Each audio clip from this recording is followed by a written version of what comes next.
नमस्कार, मैं सिद्धार्थ सिंह और आप देख रहे हैं द भारत प्रेस। दिल्ली के पास एक बॉर्डर है जो हरियाणा और दिल्ली को जोड़ता है। इसे हम सिंघू बॉर्डर के नाम से जानते हैं।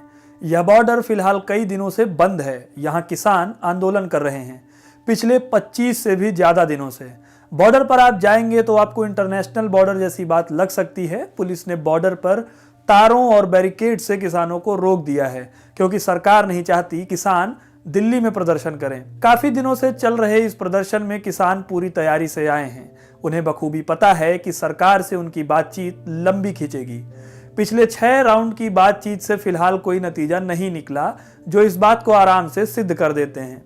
नए कृषि कानूनों को लेकर किसान डरे हुए हैं। उनका डर इस बात को लेकर है कि कॉरपोरेट सेक्टर उनकी किसानी को खा जाएगा। यह आंदोलन 3 कृषि कानूनों के विरोध में हो रहा है। ये कानून है the farmers produce trade and commerce act यानी एपीएमसी एक्ट। दूसरा एक्ट कॉन्ट्रैक्चुअल फार्मिंग एक्ट 2020 है यानी ठेके पर खेती से जुड़ा कानून। तीसरा एक्ट आवश्यक वस्तु अधिनियम है। एपीएमसी एक्ट को लेकर सरकार का कहना है कि इससे किसानों को विकल्प मिलेंगे। वो अपनी फसल को इसके द्वारा निजी मंडियों में भी बेच सकते हैं। वहीं दूसरी ओर किसान यह कह रहे हैं कि एपीएमसी में टैक्स है लेकिन निजी मंडियों या व्यापारियों के लिए टैक्स का प्रावधान नहीं है। इससे राज्य को टैक्स का नुकसान होगा। इसके साथ ही किसानों की चिंता यह भी है कि निजी मंडियों में बड़ी कॉरपोरेट कंपनियों के पास घाटा सहने की असीम क्षमता है, जो एपीएमसी को पतन के कागार पर ला सकते हैं। इसके साथ ही एपीएमसी की सुरक्षा भी किसानों की चिंता की बात है। इसके लिए वह सरकार से एमएसपी को लीगल करने की मांग कर रहे हैं। दूसरा कानून किसान अनुबंध विधेयक यानी ठेके पर खेती का कानून है। सरकार ये कह रही है कि इससे निजी कंपनियां या व्यापारी एक कॉन्ट्रैक्ट के माध्यम से किसानों से सीधे फसल खरीद सकते हैं, जो कि किसानों की आय बढ़ाने का एक माध्यम बनेगा। लेकिन इसी जगह हमें यह भी नहीं भूलना चाहिए कि भारत में छोटे किसान बहुत ज्यादा हैं। ऐसे में एक बड़ी आबादी के लिए यह कानून बहुत ज्यादा लाभकारी नहीं है। दूसरा, इस कानून के साथ एक दिक्कत यह भी है कि इसमें किसानों के साथ पास कानूनी लड़ाई के लिए कोर्ट जाने की सुविधा नहीं दी गई है, और अगर यह दी भी जाती है तो उधारी पर किसानी करने वाले किसानों के पास मुकदमा लड़ने की क्षमता कैसे होगी। किसानों का कहना है कि इस कानून को भारत में खेती के व्यापार पर हावी होने की इच्छा रखने वाले बड़े उद्योगपतियों के लिए बनाया गया है। यह किसानों की मोल तोल करने की क्षमता को कमजोर करेगा। इसके अलावा बड़ी कंपनियों, निजी कंपनियों, निर्यातकों, थोक विक्रेताओं और प्रोसेसर को इससे खेती के क्षेत्र में बढ़त मिल सकती है। तीसरा कानून आवश्यक वस्तु अधिनियम है। यह कानून कई आवश्यक वस्तुओं में असीमित भंडारण यानी स्टॉक करने की क्षमता देता है। इस कानून का उद्देश्य कृषि क्षेत्र में निजी निवेश एफडीआई को आकर्षित करने के साथ साथ कीमतों में स्थिरता लाना भी है। लेकिन किसान यह कह रहे हैं कि इससे बड़े कंपनियों को इन कृषि भंडारों की छूट मिल जाएगी, जिससे वे किसानों पर अपनी मर्जी थोप सकेंगे। किसानों के इस डर का समाधान सरकार नहीं कर पाई है। प्रधानमंत्री नरेंद्र मोदी ने इसके लिए किसानों को लगातार वीडियो के माध्यम से समझाने की कोशिश की है, लेकिन ये सभी कोशिशें कामयाब नहीं हो पाई हैं। हाल ही में वह गुजरात के किसानों से मिले, तब जाकर पता चला कि दिल्ली से सिंघू बॉर्डर गुजरात से भी ज्यादा दूर है, इसलिए शायद प्रधानमंत्री किसानों से नहीं मिल पा रहे हैं।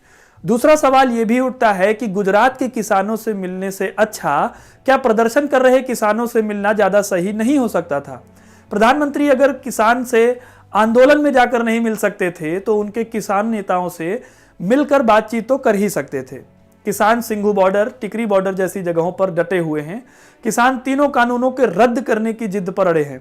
वहीं दूसरी ओर सरकार किसानों की इस मांग को मानने से मना कर रही है। प्रधानमंत्री नरेंद्र मोदी का कहना है कि वह सिर झुकाकर किसानों से बात करने को तैयार हैं। अभी तक 20 से भी ज्यादा किसानों की मौत आंदोलन में हो चुकी है, लेकिन सरकार फिलहाल कोई हल नहीं ढूंढ पाई है। उत्तर प्रदेश एक अलग ही बयार में बह रहा है। यहां सरकार ने प्रदर्शनकारी किसानों पर ही 50 लाख रुपए का जुर्माना लगा दिया है।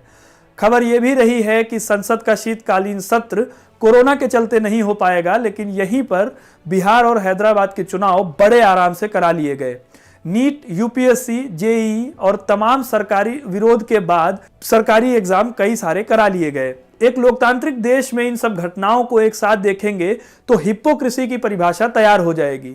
विश्व के सबसे बड़े लोकतंत्र में संसद को छोड़कर सभी शायद कोरोना मुक्त हो गए हैं, या फिर बिहार की मुफ्त वैक्सीन सबने लगवा ली है। इस बीच आंदोलन को कई नैरेटिव में दिखाया गया। खालिस्तान और विपक्ष की राजनीति से लेकर पढ़े लिखे किसान, शाहीन बाग वाली दादी और भी कई ऐसे नैरेटिव रहे जो फिलहाल इस आंदोलन का कुछ बिगाड़ नहीं पाए हैं। ग्राउंड पर हमने किसानों से बातचीत की, उनका सरकार को लेकर क्या रवैया है और किस तरह से वो इस आंदोलन को देख रहे हैं, यह भी देखिए।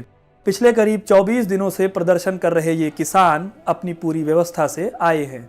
इस आंदोलन में करीब 5 लाख लोग शामिल हैं और ये प्रदर्शन करीब 10 किलोमीटर लंबा है।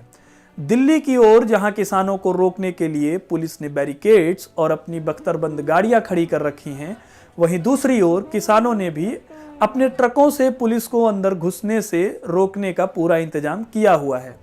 सरकार से मांगों के बीच यहाँ का माहौल घरेलू जैसा है। लंगर में आप खाना खा सकते हैं, जगह जगह हुटरों से ऐलान भी सुना जा सकता है। किसानों का हौसला बढ़ाते उनके नेता लगातार मंचों से अपनी बात रखते दिख जाते हैं। किसानों की सुविधाओं में उनका ट्रैक्टर बहुत काम की चीज है। यहाँ खड़ी महंगी गाड़ियां और छोटे छोटे ट्रैक्टर ये बताने के लिए काफी हैं कि ये आंदोलन किसी एक खास वर्ग के लिए नहीं है। यहाँ सबकी बात बराबर दिखती है। रखा हुआ है, वहां पर नमक, हर चीज का इंतजाम है, टोकरी तक है, और पेट्रोल, डीजल, बोरियों में भी सामान। हाँ, सारा का सामान, खांडो सारा सामान आटे को 3-4 महीने का जमा पे है। तो जी हम 2-3 महीने के यहाँ पे बैठे हैं आराम से। अच्छा, कोई हमें दिक्कत नहीं, हमारा सामान हमारे पास है, खाने पीने की कोई दिक्कत नहीं है। गद्दा लगा हुआ है, कमरे जैसा बनाया हुआ है ना, हम बढ़िया है। जब तक मोदी मानेगा नहीं, यहीं पे मैं बैठे हैं हम। ਸਾਡੇ ਜਦ ਇਹ ਆ ਵੀ ਤੁਸੀਂ ਜਿੱਤ ਕੇ ਵਾਪਸ ਜਾਣਾ, ਉਹਨਾਂ ਟਾਈਮ ਅਸੀਂ ਨਹੀਂ ਜਾਵਾਂਗੇ। ਅਸੀਂ ਆਪਦੇ ਹੁਣ ਘਰ ਬਣਾ ਲਏ ਆ ਇੱਥੇ, ਜਿਵੇਂ ਸਾਡੇ ਪਿੰਡਾਂ 'ਚ ਘਰ ਬਣੇ ਆ, ਅਸੀਂ ਇੱਥੇ ਕਿਸਾਨਾਂ ਨੇ ਆ ਕੇ ਵੀ ਘਰ ਬਣਾ ਲਏ ਆ। ਆਹ ਸਾਡੀ ਰਸੋਈ ਆ ਗਈ, ਦੇਖ ਰਹੇ ਹੋ ਤੁਸੀਂ, ਦਾਲਾਂ ਬਣਾਈ ਜਾਂਦੇ ਆਗੇ, ਰੋਟੀ ਲਾਈ ਜਾਂਦੇ ਆ, ਖਾਈ ਜਾਂਦੇ ਆਗੇ, ਪਰ ਅਸੀਂ ਜਾਵਾਂਗੇ ਇੱਥੋਂ ਜਿੱਤ ਕੇ जाना, उन टाइम ਅਸੀਂ जाने नहीं। सिंघू बॉर्डर फिलहाल एक नई पहचान बना चुका है, जैसे कि शाहीन बाग बन गया था। किसान सरकार की मांगों के आगे झुकने के लिए तैयार नहीं हैं।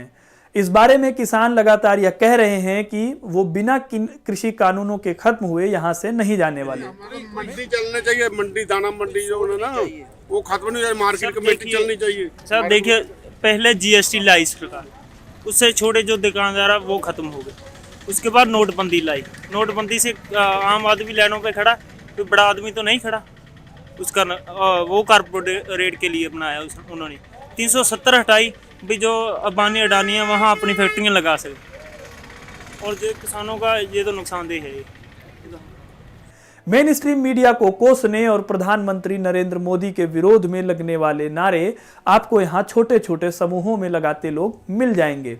इस बीच आप एक आंदोलन की सभी सुविधाएं यहाँ देख सकते हैं।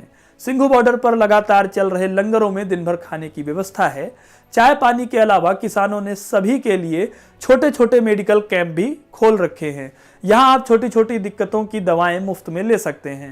सफाई की बहुत बेहतर सुविधा प्रशासन ने नहीं की है। उनका कहना है कि शौचालय तो प्रशासन ने लगवा दिए हैं, लेकिन उसकी देखरेख ढंग से नहीं हो रही है। हम जब सिंघू बॉर्डर से आ रहे थे अंदर की तरफ, तो कई सारे टॉयलेट्स लगे जो सरकार की तरफ से लगाए गए हैं।